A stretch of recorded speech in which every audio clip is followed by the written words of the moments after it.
Nagpadagat na pud si Oscar kauban ang duha ka igsuon og ang ilang mga anak. Unom daytod may kaigsuon pero gibiyaan mi sa among ginikanan. Maong kami na lang gyud ang naningkamot sa matag usa namo kay aron nga makalingkawas sa kalisod. So karon nangaligo mi og dagat kay para mawala ang among mga stress, kakapoy, kaluya, mga pamaol og ang kamingaw nako nimo ay wan mo. Karon na realize nako nga dili gyud lalim ang wala nay ginikanan.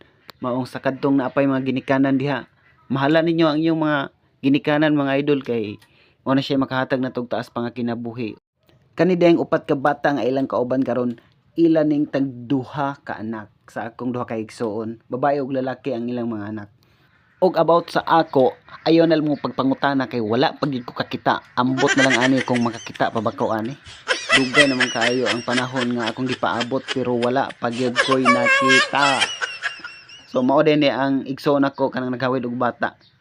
Og kini akong pag-vlog pangandoy gyud ako nga makasweldo ko kay aron makatabang sad ko sa akong mga igsoon ug sa mga tawo nga nanginahanglan. So mao ra to mga idol. Daghang salamat sa inyong pagsuporta. Amping mong kanunay og God bless all. Thank you.